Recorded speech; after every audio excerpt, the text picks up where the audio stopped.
Hello church knowing the life YouTube ఛానల్కి స్వాగతం. ఈరోజు నేను మీకు ఒక అద్భుతమైనటువంటి బైబిల్ని పరిచయం చేద్దాం అనుకుంటున్నాను. సాధారణంగా బైబిల్లో ఉన్నటువంటి విషయాల గురించి మనం మాట్లాడుతున్నప్పుడు అసలు బైబిల్ యొక్క రిలయబిలిటీ ఏంటి, నిజంగా బైబిల్ అనేది నమ్మదగినటువంటి గ్రంథమేనా, అసలు జీసస్ క్రైస్ట్ నిజంగానే ఉన్నాడా, అసలు హిస్టారికలీ జీసస్ క్రైస్ట్ అనేటటువంటి పర్సన్ లేకపోయినా ఒక కథని సృష్టించి ఒక మతాన్ని క్రియేట్ చేశారా వంటి చాలా క్వశ్చన్స్ మనకు వస్తూ ఉంటాయి, ఎదురవుతూ ఉంటాయి. సో వాటన్నిటిని మనం ఒకవేళ ఆన్సర్ చేయాలనుకుంటే మల్టిపుల్ రీసోర్సెస్ని మనం చదవాల్సి ఉంటుంది. బట్ ఆ అవసరం లేకుండా మన బైబిల్లోనే దానికి సంబంధించినటువంటి ఎవిడెన్సెస్ అన్నిటిని ప్రొవైడ్ చేస్తూ కొన్ని బైబిల్స్ని తీసుకురావడం జరిగిందనమాట. సో ఈరోజు ఒక 2 బైబిల్స్ని నేను మీకు చూపించే ప్రయత్నం చేస్తాను. అందులో ఆర్కియాలజికల్ కోణంలో ఈరోజు ఆ బైబిల్స్ని ప్రజెంట్ చేసే ప్రయత్నం చేస్తాను అనమాట. ఒకవేళ మీకు కనుక డీపర్ ట్రీట్మెంట్ కావాలి అనుకున్నట్లయితే పాత నిబంధన గురించి మీరు on the reliability of old testament అనేటటువంటి ఈ యొక్క గ్రంథాన్ని మీరు వాడుకోవచ్చు. బట్ అది కేవలం ఓల్డ్ టెస్ట్మెంట్ని మాత్రమే తెలియజేస్తుంది. అది కాకుండా ఇంకా మీరు డీపర్గా వెళ్ళాలనుకుంటే కనుక అనేకమైనటువంటి గ్రంథాలు మీరు చదువుకోవాల్సి ఉంటుందన్నమాట. సో ప్రస్తుతానికి నేను మీకు ఈ యొక్క బైబిల్లోనే ఈ ఇన్ఫర్మేషన్ మొత్తాన్ని పొందుపరిచేటటువంటి ఒక 2 బైబిల్స్ని పరిచయం చేస్తాను. అందులో ఒకటి ఆర్కియాలజికల్ స్టడీ బైబిల్ అనమాట. సో ఇది ఈఎస్వీలో వస్తుంది. సో చాలా అద్భుతమైనటువంటి ట్రాన్స్లేషన్ ఈఎస్వీ ట్రాన్స్లేషన్ అనేది. సో మీరు చూస్తూ ఉండొచ్చు, మీకు చూపిస్తా సింపుల్గా ఎలా ఉంటుందో ఈ బైబిల్ అనేది. మీకు ప్రెజెంటేషన్ పేజ్ ఉంటుంది, and then archaeology study Bible అని క్లియర్గా రాసి ఉంటుంది. అండ్ దెన్ మనకి కంటెంట్స్ ఇస్తారు. ఆ తర్వాత మనకి చాలా ఆర్కియాలజీకి సంబంధించినటువంటి ఆర్టికల్స్ని కూడా ఇందులో పొందుపరిచే ప్రయత్నం చేస్తుంటారు. అండ్ కాంట్రిబ్యూటర్స్ కూడా మనకి ఇక్కడ ఉన్నారు. వీళ్ళందరూ కూడా రియల్ ఆర్కియాలజిస్టులు అనమాట, నిజంగా ఆర్కియాలజీలో పనిచేసినటువంటి వాళ్ళు. తర్వాత మనకి ప్రిఫేస్ ఉంటుంది. అండ్ అలా మనం ముందుకు వెళ్తున్నట్లయితే మనకి అసలు ఆర్కియాలజీ అంటే ఏంటి అన్న విషయాలను ఇక్కడ వీళ్ళు పొందుపరిచే ప్రయత్నం చేశారు. సో అండ్ దెన్ మీరు ఇక్కడ చూసుకున్నట్లయితే చాలా మటుకు బిబ్లికల్ ఆర్కియాలజీకి సంబంధించినటువంటి విషయాలు కూడా ఇక్కడ మాత్రమే కాదు, వెనకాల కూడా ఉంటాయి. అది కూడా మీకు చూపిస్తాను మెల్లమెల్లగా. అండ్ దెన్ పాత నిబంధనకు సంబంధించినటువంటి బ్యాక్గ్రౌండ్ ఇన్ఫర్మేషన్ ఇక్కడ ఇవ్వడం జరుగుతుందన్నమాట. సో మీరు ఈ యొక్క ఇన్ఫర్మేషన్ కూడా యూస్ చేసుకోవచ్చు. నిజానికి ఇవి చాలా స్టడీ బైబిల్స్లో ఉండవు, చాలా క్వాలిటీతో ఉంటాయన్నమాట. అండ్ చాలా చాలా కొద్ది స్టడీ బైబిల్స్లో మాత్రమే ఇటువంటి విషయాలు మనకి కనిపిస్తూ ఉంటాయి. మీకు చూపిస్తున్నాను కదా, మీకు ఇక్కడ చూస్తుంటే చాలా చాలా విషయాలు ఇక్కడ మీరు ఏవైతే చూస్తున్నారో అవి యునీక్ అనమాట. ఈ బైబిల్లో మాత్రమే ప్రత్యేకించి మనకు కనిపిస్తూ ఉంటాయన్నమాట.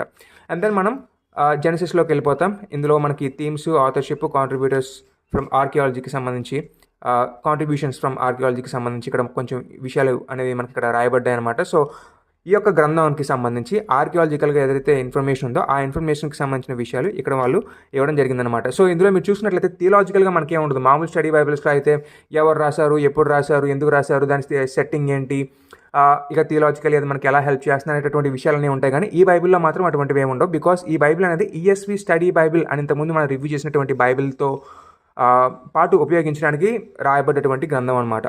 సో ఇక్కడ నుంచి మనం చూసుకుంటూ వెళ్ళిపోతే ఇక్కడ మనకి బైబిల్ ఉంటుంది, బైబిల్ కింద స్టడీ నోట్స్ ఉంటుంది. ఈ స్టడీ నోట్స్ కూడా ఆర్కియాలజీకి సంబంధించి మాకు చాలా మటుకు ఉంటుంది.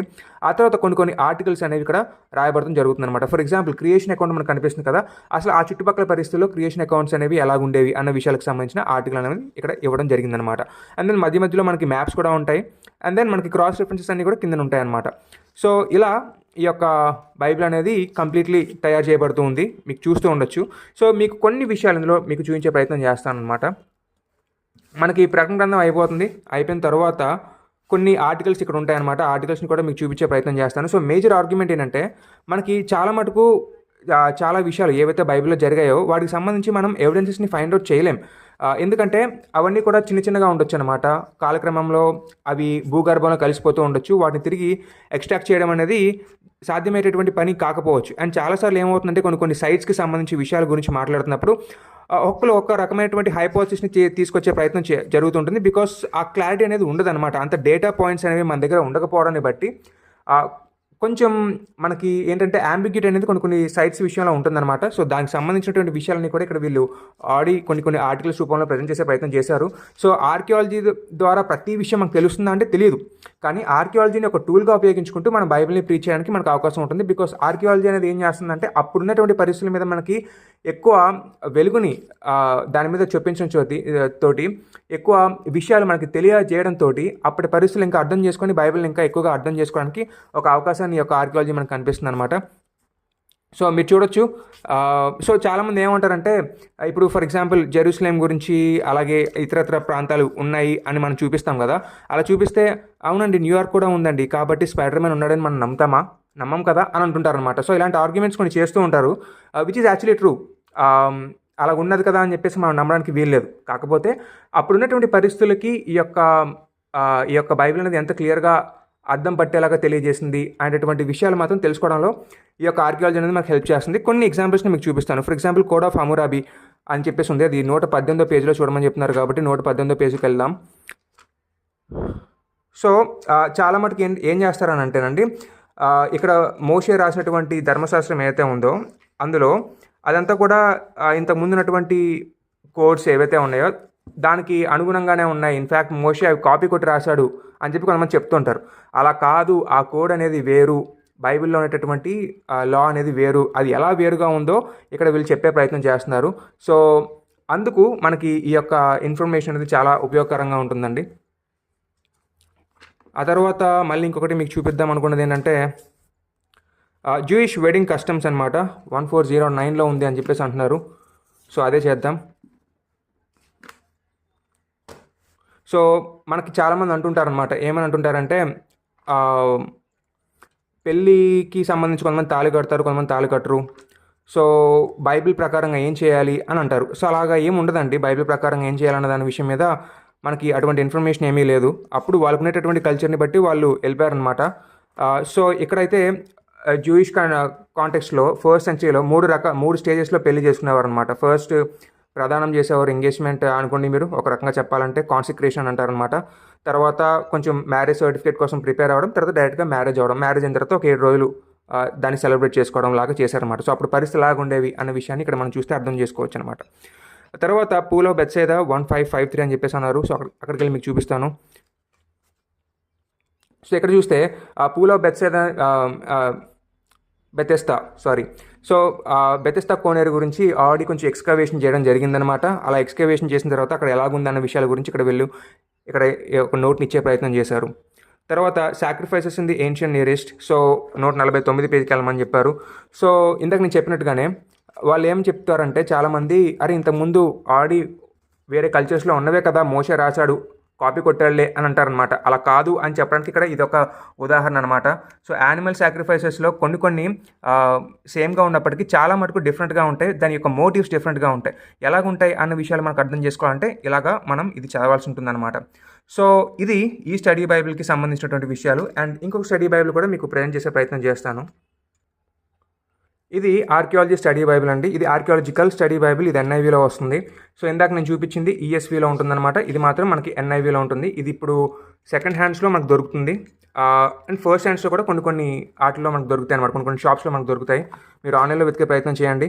ఇది కూడా ఆర్కియాలజీకి సంబంధించి చాలా విషయాలు ఇక్కడ చెప్తారనమాట. సో బైబిల్ యొక్క బైబిల్ యొక్క రిలయబిలిటీ ఏంటి, అప్పట్లో ఆర్కియాలజీ చేసినప్పుడు ఎలాంటి సైట్స్ని మనం కనుగొన్నాము, అప్పుడు ఉండేటటువంటి పరిస్థితులు ఎలాగ ఉండేవి, తర్వాత బైబిల్ యొక్క రిలయబిలిటీ ఏంటి అనే విషయాలను కూడా ఇక్కడ వీళ్ళు ఎక్స్ప్లెయిన్ చేసే ప్రయత్నం చేస్తారు. చూస్తుంటే ఫ్లడ్స్ యొక్క నెరేటివ్ అనమాట. సో జలప్రలయం యొక్క సిచ్యువేషన్ అనేది ఆ కల్చర్లో ఎలాగుంది, ఆ కథలు అనేవి ఎలాగున్నాయి అన్న విషయాలు ఇక్కడ ఇవ్వడం జరిగింది. తర్వాత సుమేరియన్ కింగ్స్ లిస్ట్ అనమాట. అంటే దీని మీద ఆల్రెడీ మనం ఒక వీడియో కూడా చేసాము. ఒకసారి వీళ్ళైతే చూసే ప్రయత్నం చేయండి. చాలా చివరిలో కింద ఉంటుందన్నమాట ఇక్కడ. సో అప్పట్లో వయసులు చాలా ఎక్కువగా ఉంటుండేవి కదా. ఆదాము 900 ఏళ్ళు బ్రతికినట్టు, ఆ తర్వాత 100 ఏళ్ళు జనాలు బ్రతికినట్లుగా మనకు కనిపిస్తూ ఉంటుంది. అలాంటిదే సుమేరియన్ కింగ్ లిస్ట్ అనేది ఒకటి దొరికిందనమాట. దానికి సంబంధించినటువంటి ఇన్ఫర్మేషన్ ఇక్కడ వీళ్ళు ప్రొవైడ్ చేసే ప్రయత్నం చేశారు.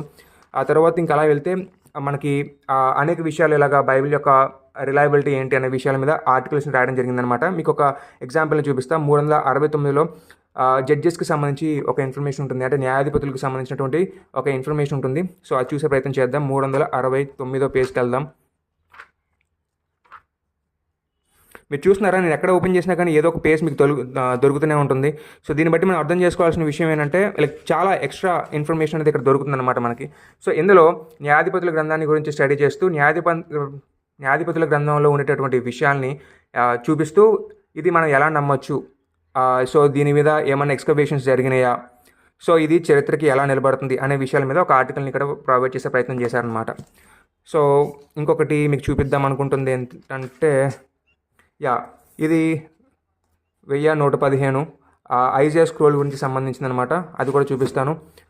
సో బైబిల్ టెక్స్ట్ అనేది కరప్ట్ అయిపోయిందని చాలామంది చెప్తూ ఉంటారు కదా.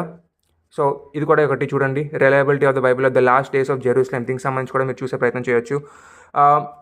వాళ్ళు ఏమంటారంటే బైబిల్ అనేది అంత రిలయబుల్ గ్రంథం ఏమీ కాదు, అది మాటి మాటికి మార్చబడుతూ వచ్చింది అని చెప్పేసి అంటుంటారు. కానీ నిజానికి అది కాదండి. ఐజియా స్క్రోల్ని మనం ఓపెన్ చేసి చూసినప్పుడు, అంటే కుమ్రాన్ గుహలో దొరికినప్పుడు 125 బీసీలో లేదా 150 బీసీలో అది రాయబడినట్టుగా మనకి గమనించగలుగుతాము. అక్కడి నుంచి మనం చూసుకున్నట్లయితే ఇప్పుడు మన దగ్గర చేతుల్లో ఉన్నటువంటి బైబిల్కి అప్పుడు ఉండేటటువంటి ప్రతికి ఎగ్జాక్ట్గా సేమ్గా ఉందన్నమాట. చిన్న చిన్న వర్డ్స్ అలాగా అటు ఇటుగా ఉండొచ్చు, లేదా చిన్న చిన్న స్పెల్లింగ్ మిస్టేక్స్ అటు ఇటుగా ఉండొచ్చు, కానీ ఎగ్జాక్ట్గా సేమ్గా ఉంది. ఆ విషయాన్ని ఇక్కడ వీళ్ళు పొందుపరచడం అనేది జరిగిందనమాట. నెక్స్ట్ ఇంకొకటి మీకు చూపిద్దాం అనుకుంటుంది ఏంటంటే, non biblical sources for historical Jesus. చాలామంది చెప్తుంటారు కదా, జీసస్ క్రైస్ట్ అసలు లేనే లేడు, దాన్ని ఎవరో కల్పించి క్రియేట్ చేశారని చెప్పి మన దగ్గర ఇలా మాట్లాడుతున్నారు. ఇన్ఫ్యాక్ట్ చెప్పాలంటే సెక్యులర్ స్కాలర్స్ లేదా ఎయిథిస్టులు కూడా ఈ మాటని అంగీకరించారు అనమాట. ఎందుకంటే జీసస్ క్రైస్ట్ ఒక హిస్టారికల్ ఫిగర్ అన్న విషయాన్ని ఈవెన్ సెక్యులర్ స్కాలర్స్ కూడా అగ్రీ చేస్తారు. సో ఇది ఇంకొకటి అనమాట, న్యూ టెస్ట్మెంట్ టెక్స్ట్ ఎంతవరకు రిలయబుల్ అనే విషయానికి సంబంధించి ఇక్కడ ఒక ఆర్టికల్ ఇవ్వడం జరిగింది. కానీ మనం మాత్రం వెళ్ళేది 1751కి. యప్